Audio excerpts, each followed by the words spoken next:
All C++ code in this prototype is already finished and hopefully is bug-free, so that we can just rely on its mechanics to invoke our assembly module. As the user enters these arithmetic operators and the values from the keyboard, we invoke this procedure M13 calculate.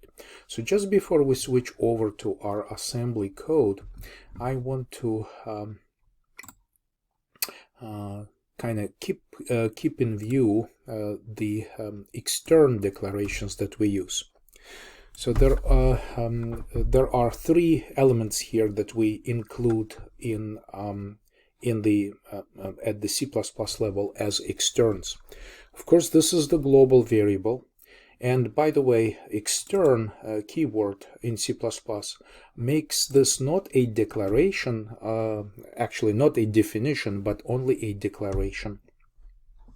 So I'm expecting that if we scroll, or rather if we open this externs file, which is the one more file that we have in this code, this is the actual definition for M13 left operand.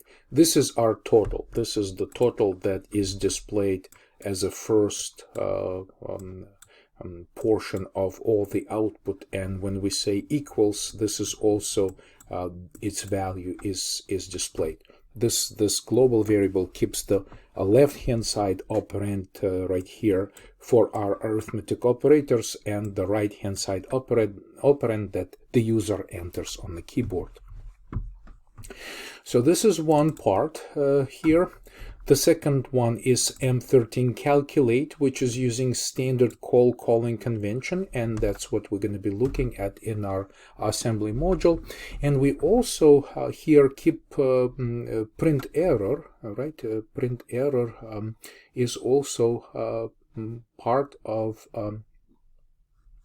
externs module. Here is pretty simple as well. Also standard calling convention, does not return any values, follows simple C name decoration, and so it's print error, which basically takes pointer to an error message and sends it to standard error output stream for a display. So this global function is going to be invoked from our assembly program. Again, for the sake of demonstration, you can walk through the entire code and observe what's happening. So in terms of interoperation between assembly code and C++ code, we're going to get access to this global variable on both sides. We're going to of course, here it's already the demonstration of the call into this procedure written in assembly, and print error will be used from within the assembly code to display errors by calling this global function in our C++ file.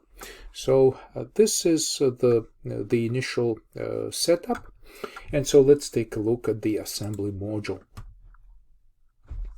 So here in our assembly module, what we have is, of course, the flat memory model, and here I'm not adding standard calling convention to this memory model, although I could.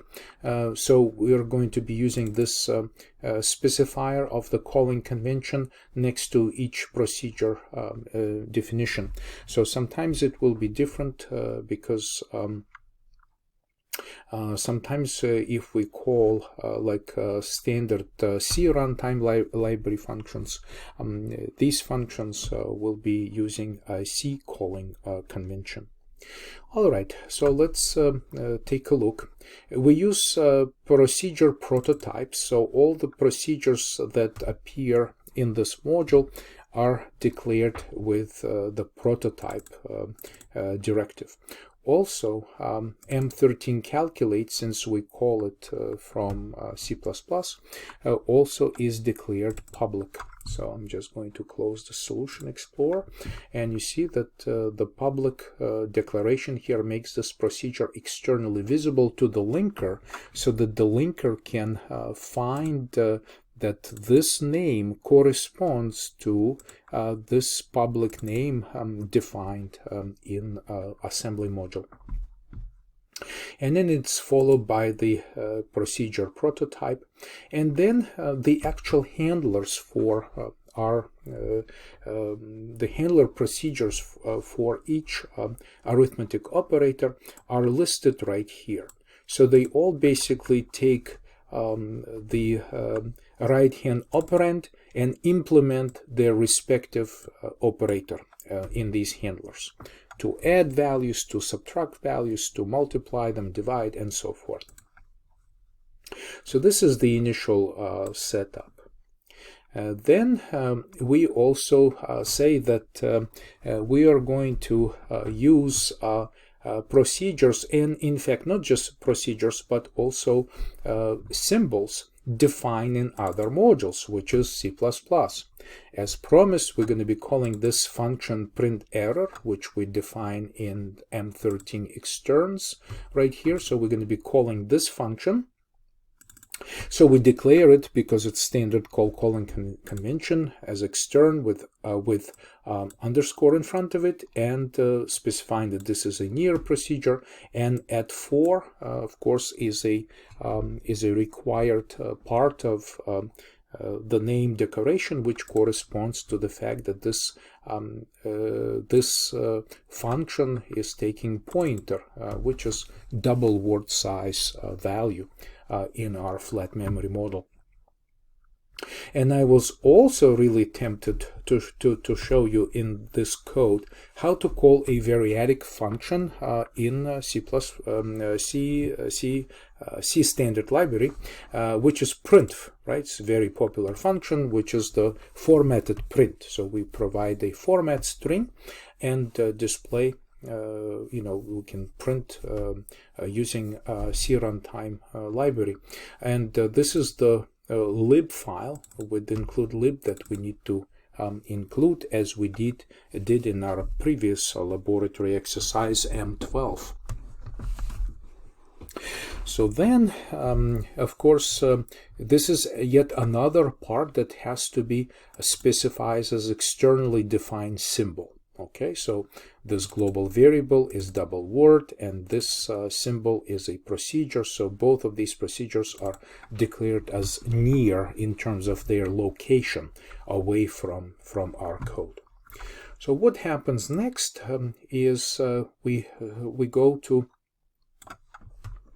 the part here that is constant memory segment. And in constant memory segment, I prefer to place all of these messages right here. So I'm using tab. Tab is decimal 9, just to format the output. The tab allows us to kind of line up these outputs at certain character positions. So that's good for a simple, cheap way to format things.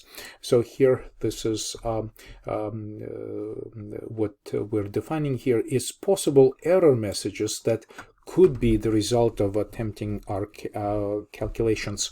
Division by 0. Okay, so for example, if we try to divide this by 0, you see that the output goes to, say, attempt to divide by 0 is ignored, right? So this is coming from this here, this byte string defined in our module. Now, in order to determine which of these procedures to call, I'm using this simple encoding of addition, subtraction, and so forth, identified as codes, command codes for arithmetic operations, 0, 1, 2, 3, 4, 5. You see that this is a very simple sequence. And of course, these are also computed on C++ side of things.